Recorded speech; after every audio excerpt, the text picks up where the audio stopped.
The Share Pickers Weekend Podcast with Justin, Paddy, Peter and Steve. The content of this podcast is not intended as investment advice. It is for information purposes only. People in this podcast may hold positions in the stocks they talk about. Do not buy anything based solely on a tip or recommendation. Please do your own research. Welcome to the Weekend Podcast. A bit later than normal. Couldn't get people to join. And Paddy's joined. Thanks for joining, Pad. And Pete, Steve can't join. I now realise... Steve has shown his face from Malta, no less. I was going to say, Pad, right? Pete and Steve probably won't join because they're so embarrassed. The hammering I gave them last week in Shuffleboard. It was embarrassing for them. It really was, wasn't it? Who went on the virtual dancer? That's the side event. The main event is Shuffleboard. Let's be honest.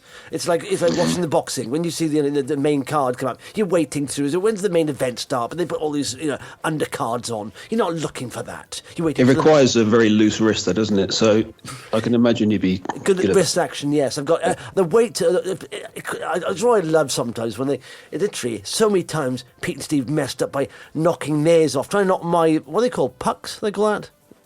Pucks. Yeah. Pucks. Knocking their puck off and their potential scoring puck off as well. Brilliant. Not that I want to throw Pete under the. I think Pete was knocking my pucks off. I think it was that way round rather than the other way round. No, he's very aggressive, though, isn't he? Yeah, Pete was dreadful. Honestly, embarrassing.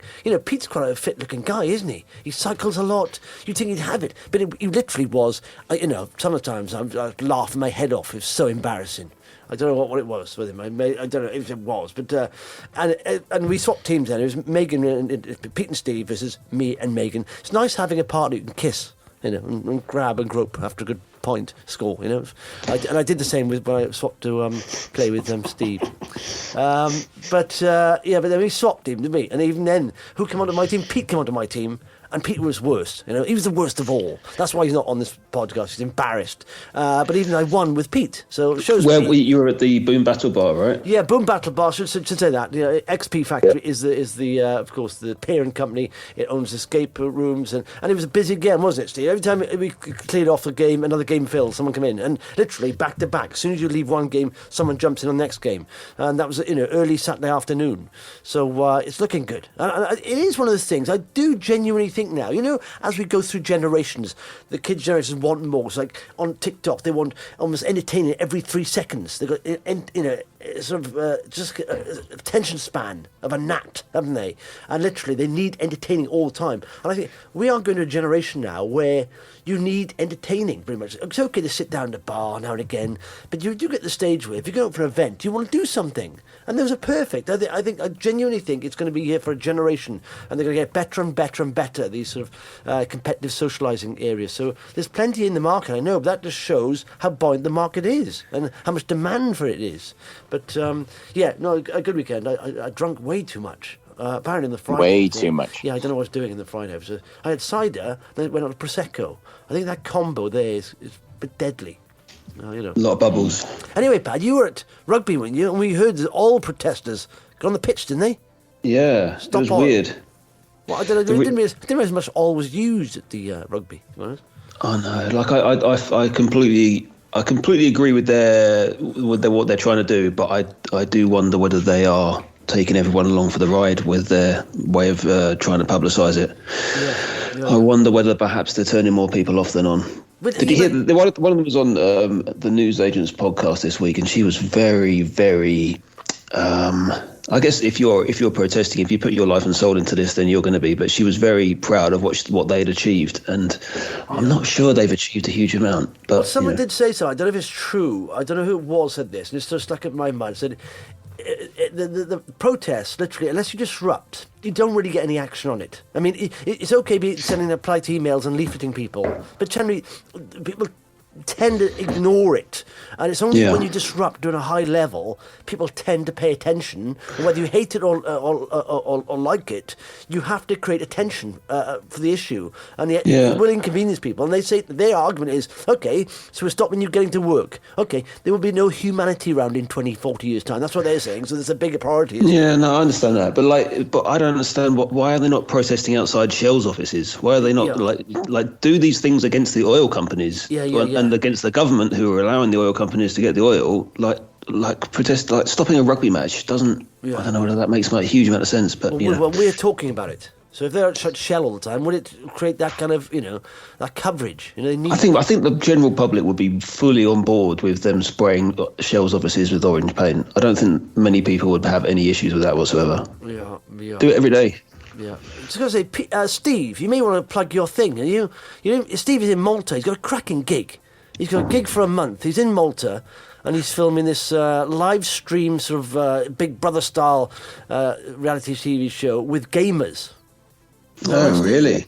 Yeah. Gamers and streamers, yeah. It's 2 weeks with 4 girls, 4 boys in a house, a bit like Love Island, Big Brother, but then obviously with the gaming aspect, because we all know how big the gaming world is at the moment. So yeah, I'm out here in Malta for a month. It's quite clever, isn't it? Gamers have a big following, don't they? I mean, a lot of these people, Love Island, most of them are not known before going there, but gamers already have that habitat, that ecosystem of people that follow them already. So I'm assuming you get a nice bit of traffic from them. And yeah. So if people want to just check it out, Steve, what's it called? House of Streams, is it on YouTube?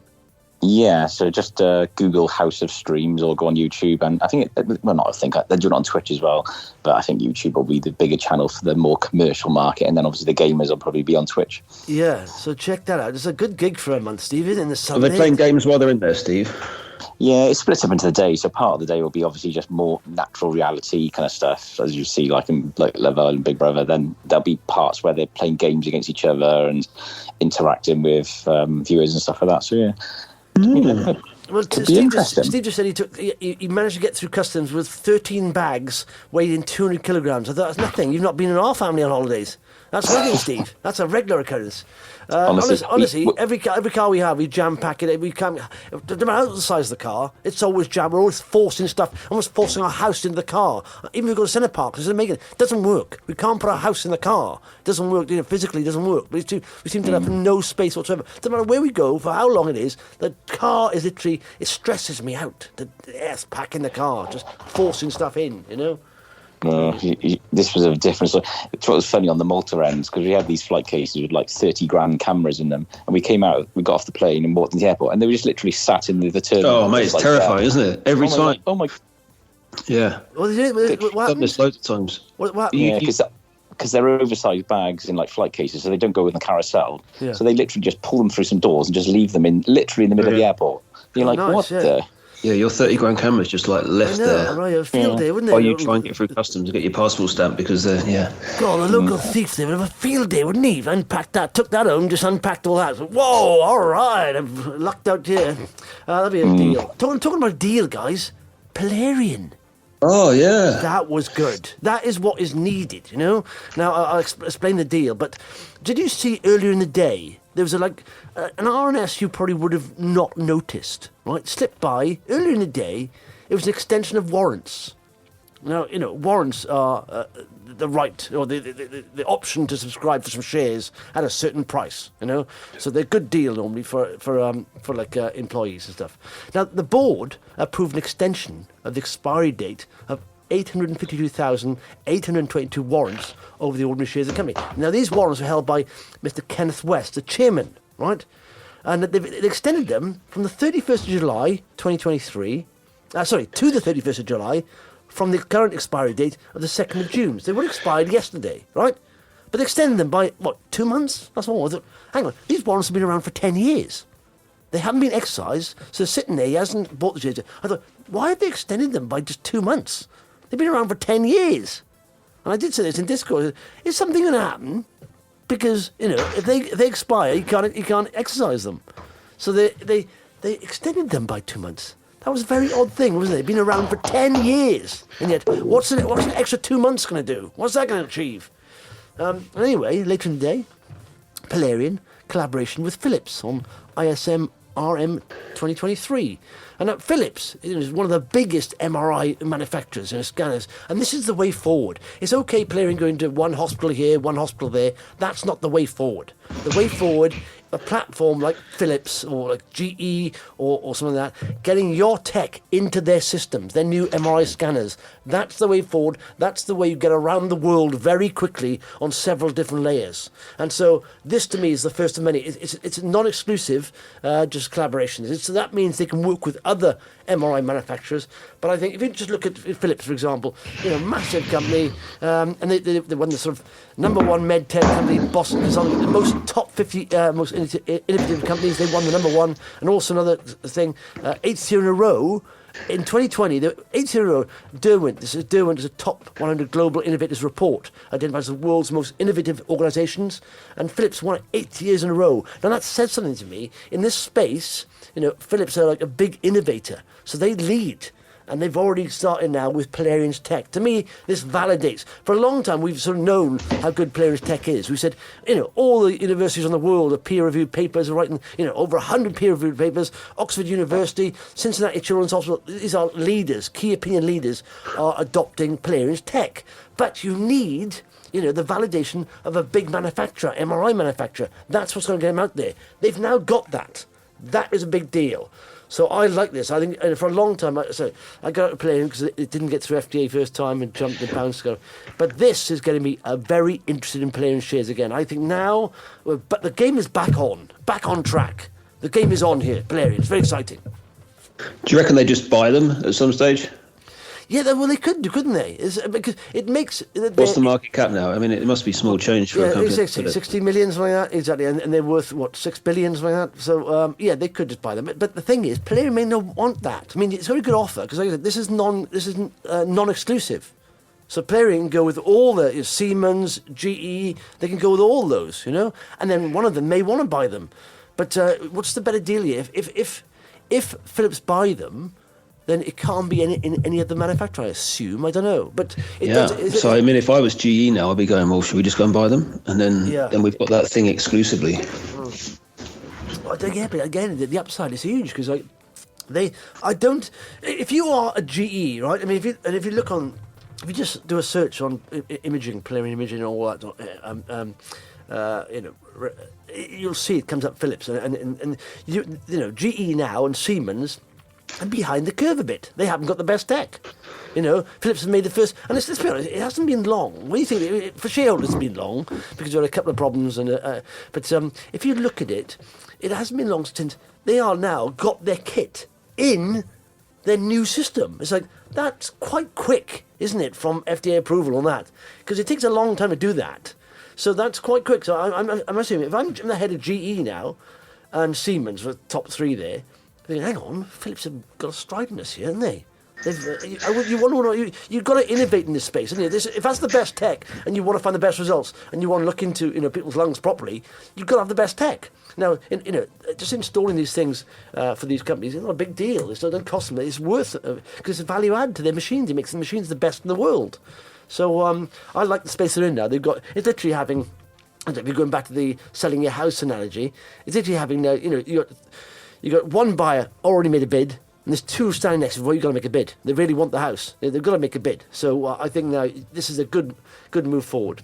By the way, Polarian just says, Polarian's vision is to help address the global unmet medical needs of more than 500 million patients worldwide suffering with chronic respiratory disease. 500 million. That's a lot. Broker forecast at the moment, quid a share, which is full bagger from here, or 26 pence. But I think that could change. I think that could go up. But it's very exciting times. It is at last. We got amazing. Private investors. We knew this was good tech, and all of a sudden, in the last month or so, where's the deals? I'm starting to doubt this. We can't. It's going to be. Do you think maybe they were holding back on the smaller deals because they knew this one was coming? Yeah. Well. Like I said, the way to how can analogy? If you've got something, a good product, right, and you go and try and sell it door to door, it's going to take you a long time. To literally, make some money. Then all of a sudden, you do the deal with the post office, and they say, we'll deliver more, your information. That's the kind of thing. Okay, you've gone from delivering 100 leaflets a day to millions. So it's that kind of upscaling. You need a manufacturer on board who are already. And your man with his warrants, so he gets his money back now, does he? Well, I don't know what the cost of the warrants were. He got quite a few anyway, but that was a clue there. But Mr. Kenneth Holes, he owns 2.8 million warrants of the shares. In addition, also options for 2.6. He's doing quite well. I don't know what level they're kicking at. Yeah, it's good news for Polarean. First and foremost, very good. I think excellent. It's what's and it just shows us the state of the market though, because did it go up by about 10% and then it came back down to about 6%, which is mental for news like that. You should be getting multiples more than that. It does show the state 300. of the market. Yeah, it does show the state of the market. It shows that people are very bearish, and on one hand, bearish and underwater. Maybe they're out of profit. They lost a lot of money on this. And I'm sick of this. I'm just getting out. And so they saw a little rise and they sold. Secondly, I think they don't understand the significance of this news. It's huge. It is like it's one of the, it is the companies I hold, for example. If you look at the what's the company I hold that deal with the big companies? Trufin, for example, right, and Satago, and hooking up with Lloyd's and Sage. That's a dream collaboration. You don't get sub 100 million market caps hooking up with two FTSE 100 companies, or like let's deal with Polarean. That's the dream collaboration. Those kind of things. You want to get in the door to these kind of companies is very, very hard, and then also put you on the ticket with them. Wow, it's phenomenal. It really is.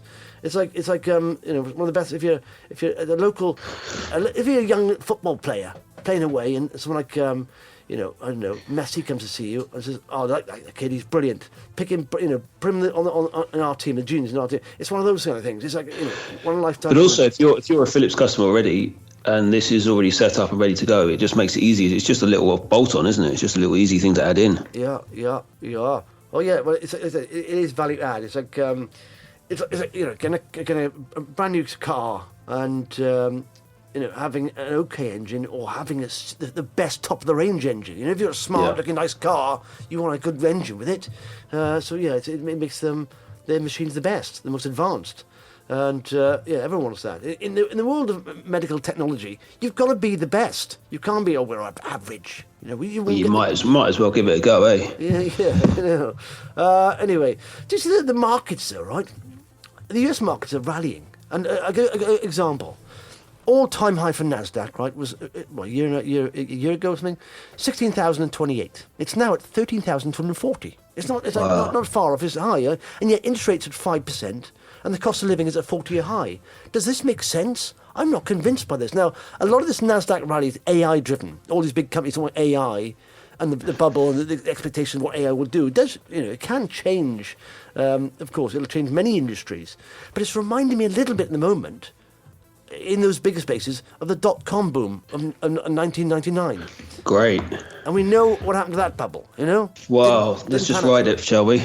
Yeah, but we saw a bit of liquidity, in the markets yesterday and Thursday, but I'm not convinced. I'm largely in cash. I got almost close to 60% cash. So, and get involved. I know, I'm not going to get involved because I'm looking at the inverted yield curve, right? Now, Steve will explain what that's about. Steve's always looking at that. Yeah. Do you know what? It's a bit. I sometimes overcomplicate the description of it. So can you just simplify it? Simplify it. Yeah, go on. You simplify it, Steve. No. I'll overcomplicate and I'll confuse everyone. This has happened many times before. You just go for it. Go on. Okay, government bonds. You know what they are? Basically, government IOUs. You get paid, an interest rate to hold those, pretty much. And depending on the length of that, bond, so they go for 2-year, bond, 30-year bonds. Normally, the 30-year ones offer higher interest rate because you're holding for longer, there's more risk attached, and the shorter duration ones give shorter, smaller interest rate payments. At the moment, that's the wrong way round. The shorter duration are high, and the longer duration are lower. Doesn't happen very often. I mean, so if you plot, that curve, literally it inverts. It goes from top left to bottom right, on the chart. Because the 2-year is now that doesn't happen normally. A normal healthy economy, you'll see the other way around. It's going up from bottom left, top right. That's not happening, and this is inverted to a point now. It's unprecedented. Literally, we've not seen the inversion this steep before. It's like minus 0.6. Whereas before, even on the last few recessions, it's gone down minus 0.2, minus 0.3. But it's not been down. At one point, it was a whole 1 percentage point minus.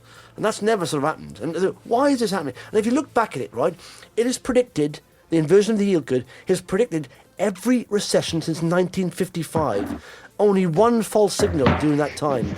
It even predicted the economic downturn that followed the COVID-19 pandemic, although most people were saying that was luck. but it did it. It predicted it, and so the time between inversion of a yield curve and recession ranges from 6 to 24 months. So when it invert, let me just check this out. But 6 to 24 months and inverted.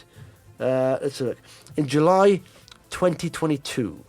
So we're not even a year on yet. So I think But in America, and you started talking about America with this, but the sort of levels of investment that we're seeing over there because of this, because of Biden's bill, are pretty unprecedented, right? Yeah. Is that not going to counteract the effects of a recession for them at least?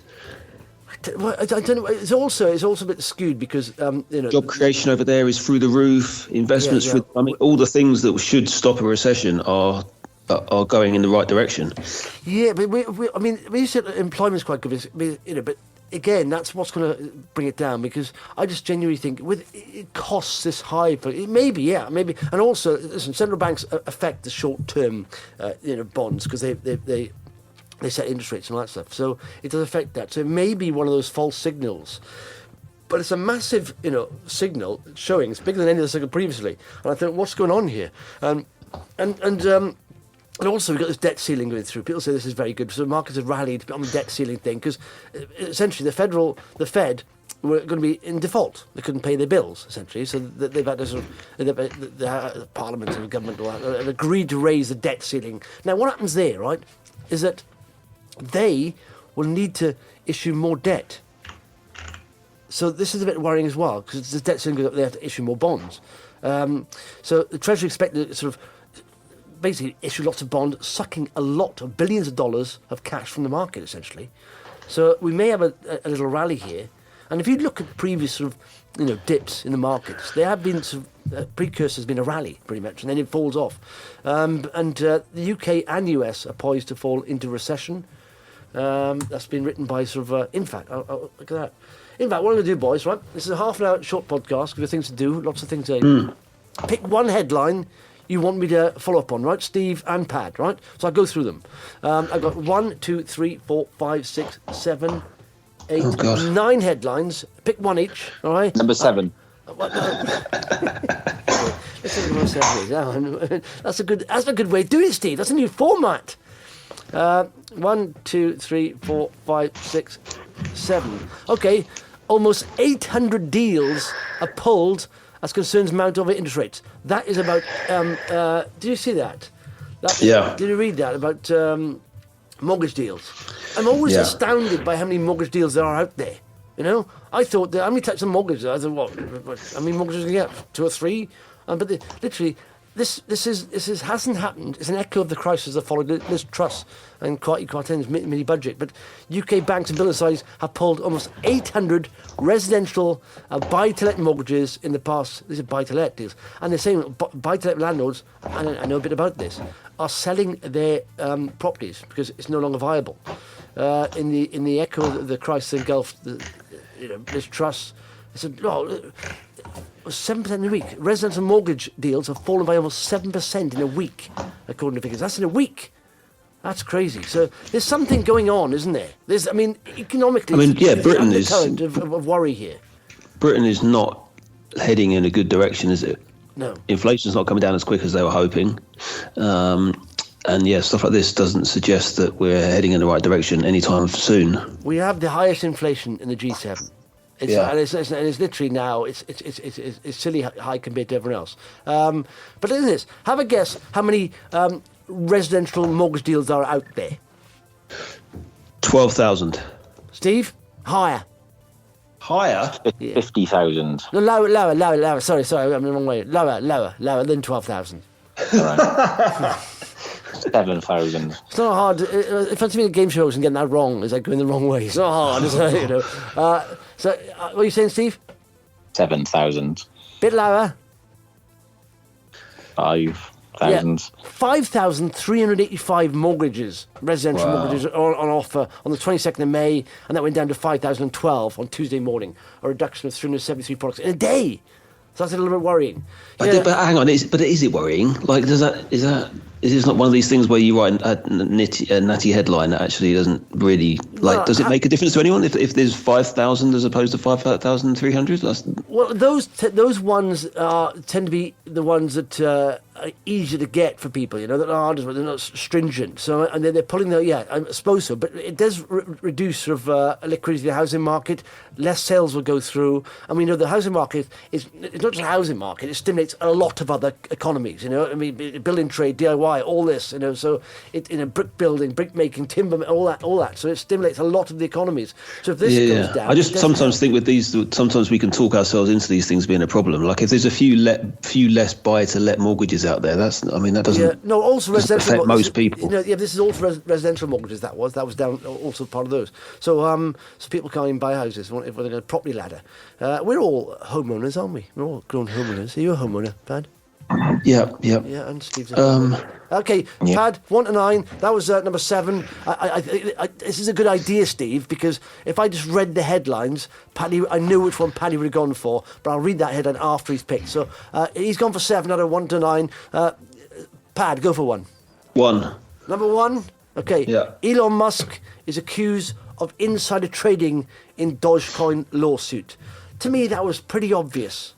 Because he was literally pumping Dogecoin, wasn't he? I don't know if you saw that, Dogecoin. Doge. Yeah, Doge. But, so on Wednesday, a night filing in Manhattan Federal Court, investors said Musk used Twitter posts, paid online influencers, his 2021 appearance on NBC's Saturday Night Live, and other publicity stunts to trade profitably through Doge. That is nuts. The world's richest man is pumping a crypto asset. And he's doing well with it. So he literally, investors said this included when Musk sold about $124 million of Dogecoin in April after he replaced Twitter's blue logo with Dogecoin Shiba. Did you see that? He actually replaced the logo of Twitter with a crypto currency. It's like nuts, isn't it? Who else It was just on his one, though, wasn't it? It was just on his account. No, the Twitter icon, the little bird across all of Twitter, he replaced with a little doggy face. Really? Yeah, for like a week. No way. Yeah. He didn't own Twitter then. No. This was recently. He did it like because some people didn't know what it was. And what's this new logo? And it was literally about a month ago. And it was replaced for like 2 or 3 days. Shows how little I look at Twitter now. But Yeah. I didn't even notice that. How can nobody, in the legal team in Twitter, go, hang on a minute, Musk, that's quite bad. He sacked them all. There's no one there now. Exactly, he sacked them all. And literally, they reckon Musk, he's a world richest man, deliberately driving up Dogecoin price by more than... He drove it up, apparently, over 2 years by more than... I would guess what percentage he drove it up by, they reckon. 2,000. Higher. A lot higher. They reckon in 2 years, he drove up the price of Dogecoin by 36,000%. Ow. Letting it crash. So that was that. Now, so that was our headline. Now, I think the one you would like to go with, Pad, right, is that in fact, Sonic the Hedgehog co-creator may face jail over alleged insider trading. Network of geothermal power stations could help level up the UK. That's worth reading. But this one, Pad. I don't think that's feasible, but go on. Yeah, Brexit was historic economic error which pushed up inflation. I know we chat on our group about this. I'm interested, as you voted for this. Is your mindset changing ever so slightly on this yet, or are you still? Yes. Still really. In retrospect, when you get the facts, change your mind. Originally, what I didn't like, there was the political side of it, being controlled by Europe, being told what to do. I thought, no, hang on, we've got enough innovation here, and if we did a good deal, then we could still be a trading partner on equal terms. But you realise it's a closed shop to a certain extent. And when your biggest trading partner sort of shuts you out and you have problems, and you can't have... I think Rishi Sunak is doing the right thing by befriending them now, and because that's how it works. You're not going to do deals with somebody you don't get on with. When Truss was telling you they're rubbish and all that, Boris, I didn't need those, that's not the way you do business. Now, and it comes down to me about business. It's about... Politicians should be there to facilitate business, pretty much, to help people have, good businesses, employ people, good, and of course they've got good standards within those businesses, but they shouldn't get in the way of business. And I feel what they've done by ramping up the rhetoric, saying Britain is better, we don't need you, that's not going to help. That's not going to help our businesses or anyone at all. So I think, in my mind's eye, I thought it could have been Britain, as a quite innovative country, we could have gone forward, helped ourselves a lot. But even that's not happening. Like Europe at the moment and America are helping their industries with all these subsidies on green energy, and we're not doing it. And they what? We just can't afford to compete on that same level. It's just impossible for a country, especially a country who's screwed themselves over in the meantime and got themselves into so much trouble. Like there's not the spare cash available to help invest in a way that you might like to. Yeah. Well, this is about do you know what? It was former US. I know it's sad. So part of me thinks now, I think we've made. And I'm not a Brexiteer who's like Britain. Get all the immigrants. To me, we need immigration. And to me, this arbitrary figure of saying we're going to have 100,000 people. That's ridiculous. In my head, putting a figure on immigration is absolutely ridiculous. You can thrive or can crash on lack of immigration. We need how many people we need. How many people does the business say we need? Ask them. Don't just put a random figure on it and say, we're not going to let 100,000, 100,000 people in. No. Ask businesses what they need to make their businesses run efficiently. Ask them. That's the figure. And if you put it, and it's not going to be a round figure, it'll change most years. To me, it's just that's one example of the idiocy of them. Everything getting politicized about immigration, all this. We thrive on immigration. America thrives on immigration. Don't be so stupid. And so anyway, it's just been it's almost been a political ball rather than an economic ball. But we've got 1 minute left. But this was by the way, was a former US Treasury Secretary Larry Summers. He slammed UK's departure from the European Union as a mistake that hampered international competitiveness and labour supply. He also warned the UK is likely to face a recession in the next 2 years. Well, probably so with other countries. Germany's in recession anyway. But Brexit will be remembered as an historic economic error that reduced the competitiveness of the UK, put downward pressure on the pound, upward pressure on prices, limited imports. So he's basically down it. And it is hard. I still think a lot of these things that people like him talk about are very...